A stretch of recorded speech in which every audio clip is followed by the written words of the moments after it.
The other end of our product is a lawyer who is dealing with someone who's having possibly the worst time of their lives. When they are preparing for court, there are genuine consequences for things going wrong. You just have to be undeniable. Stop trying to go, begging people for money. We are going to do this with or without, your investment. Then came a version with 300 features they had to kill. We called it the big red button, 300 options. The only one that really got used was the file note. 99% of these totally useless. The customers make you undeniable, not the founders. Today, thousands of lawyers across hundreds of firms uses their product every day. My name is Rowan McNamee, co-founder of Merry Technology, and this is Founders in Motion. You're listening to a Day1.fm show. You're a young solicitor, someone sits across from you. They're in the middle of a divorce, of a custody dispute. You've got a notepad. What are you actually writing down? Sure. So as you said, I was a family lawyer. So when people come in, they effectively tell you their life story. They talk about their finances. So I'm just trying to get a picture of exactly, what has happened. So you have to get details like the history of their relationship. When did they meet? How, their dating history. When did they first move in together? Yeah. When did they separate? How long have they been separated for? When did they have children? What do they do for work? What does the other party do for work? So you're trying to get just all the basic information about the history of their relationship, those details. Then if there are incidences of family violence, if there was drug use, a criminal history, all of these pieces that make up part of the family law story, as well as their finances. So then you have to understand, their employment history, when they buy a house, what cars do they own, all of these financial elements that form what's called a marital pool. So that obviously is different in every family law situation. Yeah. But effectively that's what you're doing. You're just getting that person's story. So obviously this seems like quite a decent amount of work to do. So why wouldn't law firms just adopt a normal note taker in order to do all the things that you mentioned? Yeah, well, so when I was doing it, so back in around 2019, 2020 or early 2020, note takers had sort of come out, but that was still very new. So there were certainly some law firms that had started doing that. Other law firms would record it with an old sort of dictaphone, just... What is even a dictaphone? It's like a tape recorder. Oh, so okay. with an actual cassette tape, and you press a button to record. So then you can refer back to the actual recording. So that's one way that they record things. But no, I think lots of law firms now actually do use the standard note takers. The core difference of what we did with our first version of Mary, that sort of prototype, was just actually be able to take the transcript. And one of the ways it was used is to create notes that really summarize what that type of lawyer needed, as opposed to just a summary of the conversation. Yeah. And that was still an improvement on just handwriting notes or even a standard note taker. Honestly, a very leading question, because I also used to work in strategy consulting for private equity clients, so doing a lot of due diligences. So we also were taking a ton of different notes, and we also tried a ton of note taker tools in the market, but it ended up being easier if one of us do it because we're capturing the right level of context.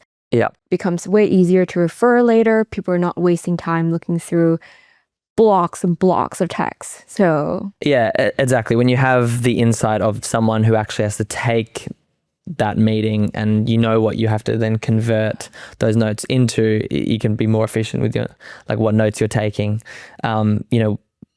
Originally when you just have a standard meeting summary, you'll talk about where they parked and the pleasantries of when they walked into the meeting, it all gets summarized, which is obviously totally irrelevant.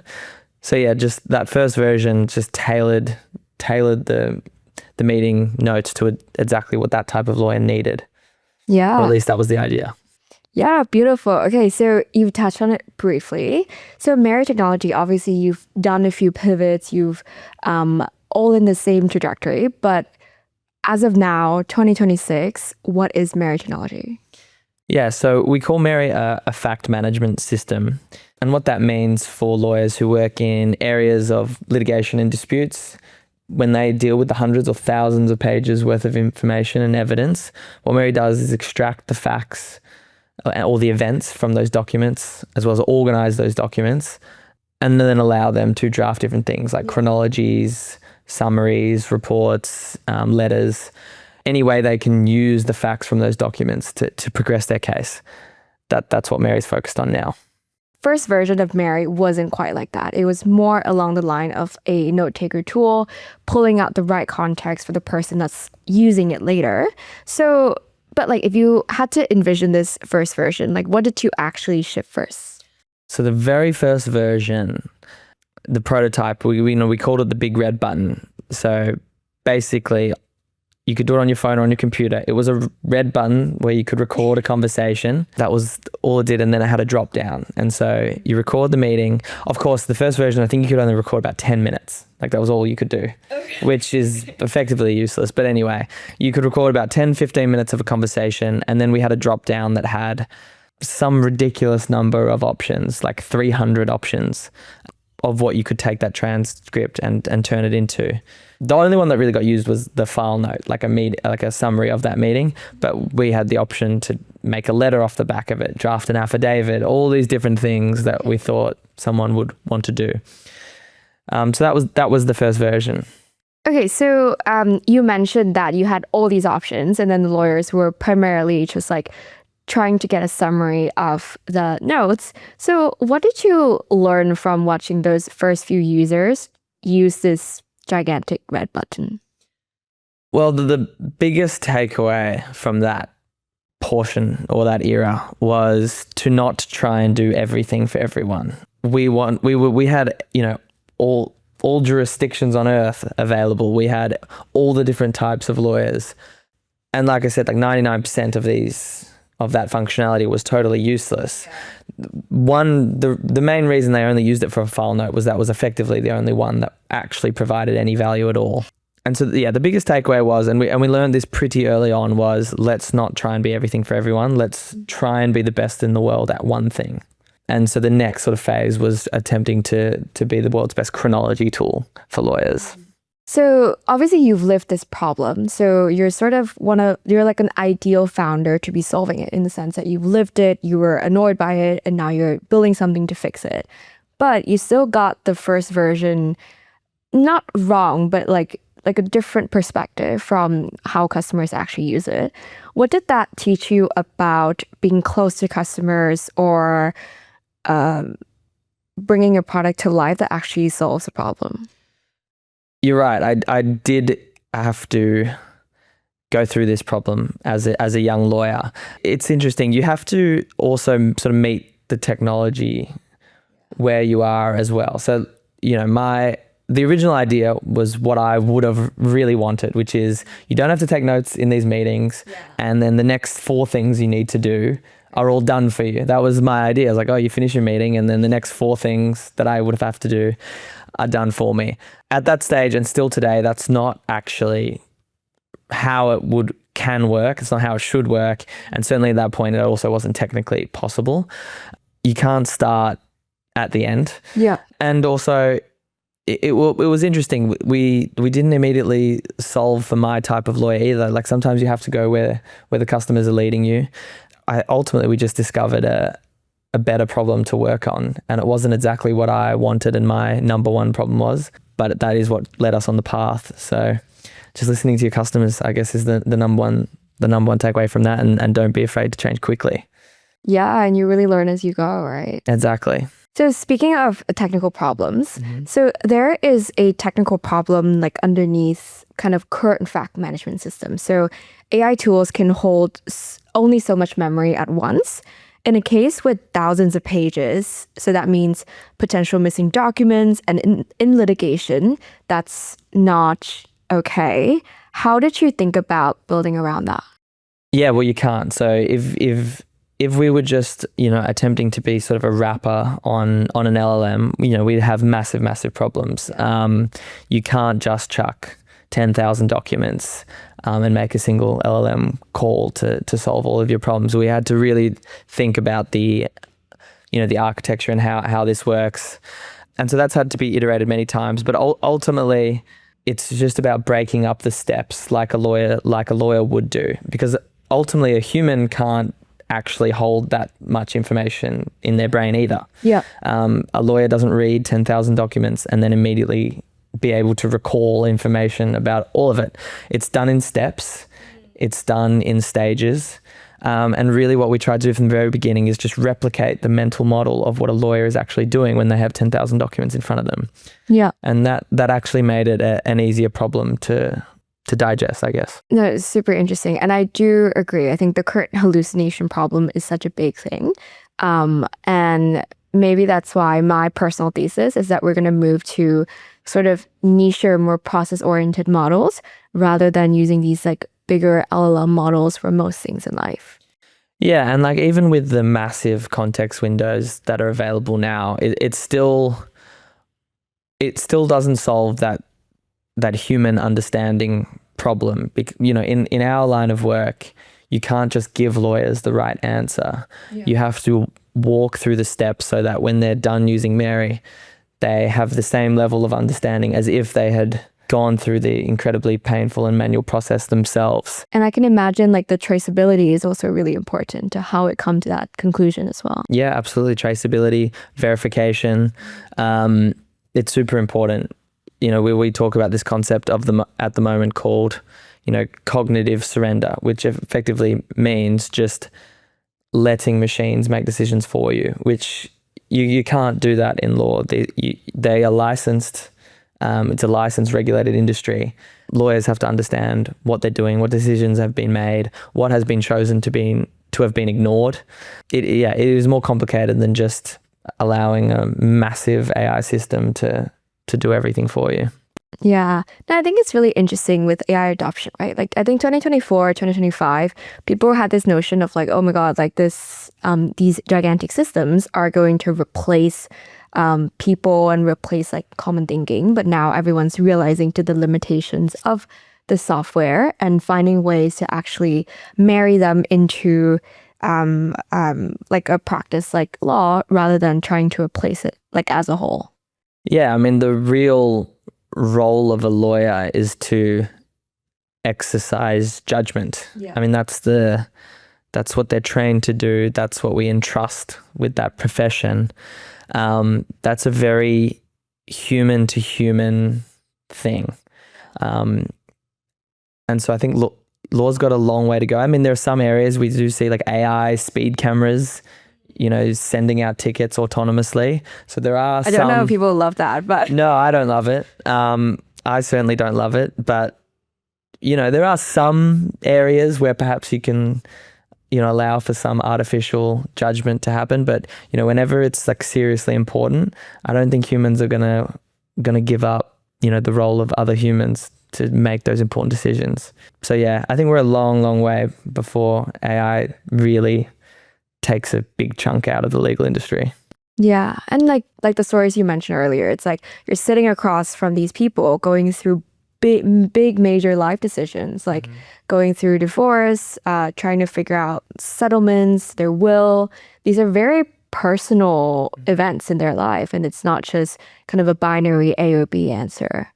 Yeah, exactly. It's every single, and we talk about family law here, every single relationship and family has a totally different set of circumstances. They have different wants. They have different types of children. People go to family lawyers not just to get an answer. They actually want someone to help them and care for them. You can imagine you go to a family lawyer and they come back to you with some advice, and then you ask a follow-up question. They have no idea because they haven't looked at anything. We're so far from anything like that. People want lawyers and humans to really take care and take responsibility and ownership over their problems. That's what they're being paid to do.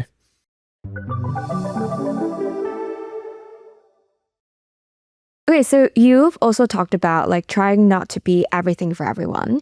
And you guys have obviously drawn a very hard line. Litigation and disputes only, not transactional work and not M&A. Why litigation and disputes? It's a different type of problem. Litigation and disputes, ultimately what's happening is you're looking backwards. Something has happened. It can be all kinds of different things. A contract may have been breached. A family, a relationship is over. Someone's been injured at work. These are all different things that have happened to someone or a company. And you're looking backwards and and lawyers are needing to make sense of what's happened and then effectively what should happen next. Yeah. That's actually a technically very different problem to a transactional lawyer who, people have gone to them for help for something that needs to happen next. Yeah. It's a different set of documents. It's a totally different experience, and it's a different type of lawyer. It's just a different set of problems. That's the problem we set out to solve from the beginning. And I think trying to do both at once, there's just the risk of doing them half-baked. Yeah. But I do want to challenge that perspective a little bit, because I used to work in like M&A transactions, and I remember we still were completely buried in documents, findings from everything, right? From customers, market, old records, Stripe data, and all that stuff. So yeah, like I can also imagine that's a huge like fact management problem, like huge like historical context. So what do you mean by like they're fundamentally different? Yeah, no, that's true. There's plenty of documents and you're still looking at the past. It's just slightly different in that you are analyzing, a set of records, a set of contracts. It's just different in the nature of when we talk about Mary being a fact management system. You're going through thousands or millions even, effectively little things that have happened, that have taken place, whether those are in emails, in medical records, in criminal records. Each of these pieces of evidence, videos, even transcripts, each of these pieces of evidence represent a set of many things that have taken place that might be considered, in that area of law, a fact or an event. It's just a different type of analysis that's taking place. And so, look, yes, there are many legal products that serve both ends of that market. It's just the angle we've chosen to go. We've just chosen to go deeper on that side. For sure. Okay, so moving to a different topic that might or might not be more fun. You've raised 3 rounds. You described the first one as the hardest. 1.5 years convincing people with very, very little traction. So I want to go into that period specifically. So at month 12 of an 18-month raise, what were you and your co-founders telling yourself? First of all, it wasn't exactly like that. It was... I made it very dramatic. I wouldn't say it was an 18-month raise. I mean, ultimately it was. I mean, we knew that's what we wanted to do, but it wasn't from the very beginning trying to immediately raise money. There was a point where we were really, struggling to get the momentum we needed, in a round. We had a prototype. We had some people saying that, it's really good. There came a point, I remember with the 4 of us, where we sort of realized you just have to be undeniable. You can't just have, you can't just have a good idea and a maybe. You have to, when you're trying to raise money, especially at the start, and especially now in this era, it has to be so clear. The momentum has to be so strong. And so we sort of had to change our mindset. Yeah. Like, let's stop trying to go, begging people for money. We have to get this to a point on our own where it is just clear that we are going to do this with or without, your investment when we're speaking to someone. That was the biggest sort of mindset shift, probably, 12 months in. Of course, there were many trials and tribulations over that process and different points, but I'd say that was the real turning point in trying to make that first raise happen. Effectively what happened, the first raise we did was right around the same time we actually launched a product that could be used by law firms. So we had the investors on at that point, discussing what to do about the next raise with them was happening the entire time. So it was just a different process, and that's, I guess, what made it easier by comparison, even though I still think that's the wrong word to use because it's still a process. We are over it, so that's always a good thing. Maybe, the third time will be even easier than the second time. No, I wouldn't say so. So this third time around, the plan was to do a bigger seed round, which did mean bringing on different type of investor. So it is effectively back to square one. Mm-hmm. For us, there's also the decision of, do we go to the US and try and get some momentum and traction there before doing this bigger seed round, or do we utilize our momentum in Australia and find an Australian backer to help take us over to the US as well, which is what we ended up doing. So yeah, it's easier because we did have a growing customer base, we had growing usage, we had product market fit, but we didn't have any US momentum yet at that point. So it's still, ultimately you're trying to get a larger investor to believe that you are the founders and that you're the company and that you have a product that can, scale to overseas. Easier than the first one, but still very hard. I feel like I need to stop asking these fundraising questions. It is just going to motivate people to never try it. No. The only piece of advice is just be undeniable. I think you can't be begging investors for money. You need to have momentum already. They have to believe that you're going to do it without them. Yeah. That's just the mindset you have to have, and you have to make it a reality. And back yourself to do that. So what do you think about the four of you that makes you guys undeniable? Other than like the momentum, the traction, and that you're going to do it either way. But do you think there's anything uniquely about you guys, like together, that makes you guys undeniable? It's a combination of things. Maybe there are some founders out there that are just so incredible that they're undeniable just purely on their own. But no, it's the combination of things. It's the combination of customers really loving the product, momentum and growth, being able to articulate the problem really well, but then also, showing some competence. I think just as a founding team, we complemented each other very well. We had software engineering background. I was a lawyer. We had Luke, who has had a really deep product expertise, and then Harry in more growth and marketing. So it was just a good, well-rounded team at that stage. As well as we had also very early on brought on Lawrence and Jesus as founding engineers, who are, incredible. But ultimately, it's the customers. The customers make you undeniable, not the founders. Maybe there's the investors have to like the founders too, but your customers have to be doing the work for you. Yeah. That's what makes it undeniable. Yeah. Okay, amazing. So you touched on your co-founders a little bit. So one of your co-founder, Harry, has been your best friends since you were 3. They say never mix friendship and money. So has the dynamic between you and Harry changed since you started working together? Yes, it's definitely changed. Yeah. We talk about work far more than we used to, rather than, just our social lives. But no, it's a risk. I still wouldn't recommend it to anyone. Oh, really? No, it works for us. I don't think it would work for everyone.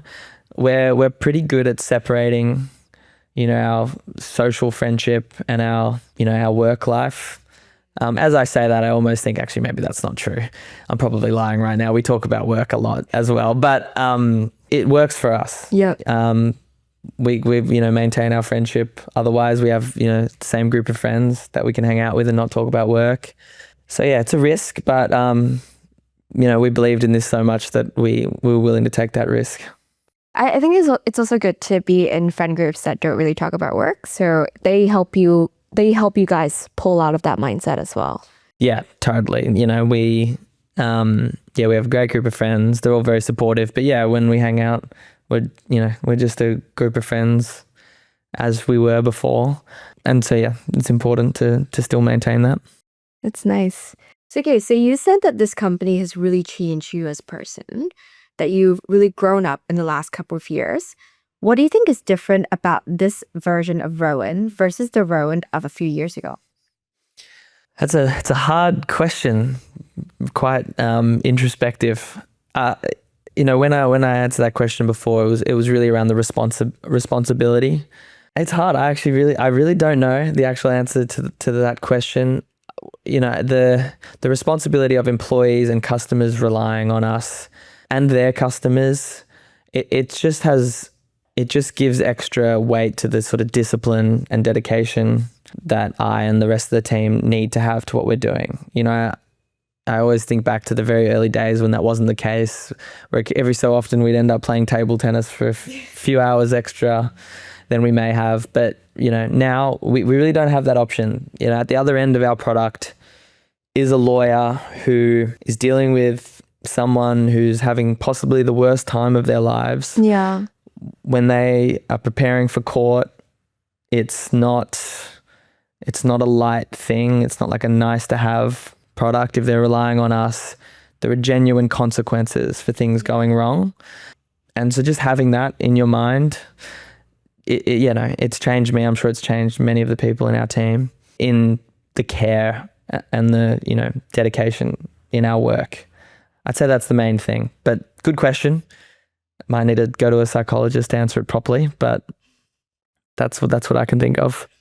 Yes. But I do think it's like, I think it's a hard question to answer, right? Because I feel like naturally as people, we change a lot over the last few years. And it's hard to figure out like, what are the main reasons for that? Could it be company, or is it just like growing up, or is it just us growing to be different people based on the environments around us? So it's hard to say. But, okay, so you also named the company after your aunt. What did she say when you tell her that? Well, I think I asked it in a way where I was like, is that okay? Like, is that all right? Do you mind? And she was like, no, of course not. That's wonderful. She was immediately supportive, and I hope, she's honored in a way. So yeah, no, she's been supportive from day one. And there's been no lawsuit to date from my auntie. So yeah, no, she's great.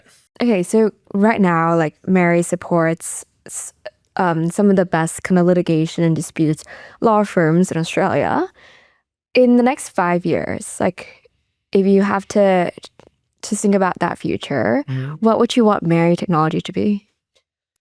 I would want Mary to be supporting legal teams, companies and law firms all over the world, any country, any jurisdiction, maybe 100 plus in 5 years. I would want us to still be supporting, one person law firms, some very small companies. And then I think we'll be working with the majority of the largest law firms in the world by then. Of course, it's impossible to, have a crystal ball for 5 years from now, especially in this AI era. Like things change so fast. But that's what I think we're going to do. Yeah. That's the plan. I think if you believe in it, it will come true. Exactly. It's worked so far. Yeah. Like consistently executing towards the vision, it will come through. Exactly. And then we've talked a lot about like challenges and changes over time. So it's been a while. It's been a big journey for you and your co-founding team. Is there anything that you regret in the process? We've made heaps of mistakes. Yes. Many, many, many mistakes, of course, which you have to do. I don't think regret is the right word, because I think all of the mistakes and all of the things we've done wrong is what's led us to here. So no, I have no regrets. Honestly, there are definitely mistakes. There's plenty of them. But no, I have no regrets. I think it's had to go the way it's gone for us as a founding team. Yeah. Everyone's on their own journey. Some companies have grown quicker, some grow slower. This is the journey we're on, and we're getting better and better every day. And like I think that's how it needs to happen. Yeah. Do you ever regret not pursuing a career in law? Well, I did pursue a career in law. Yes, yeah, you did. Briefly. No,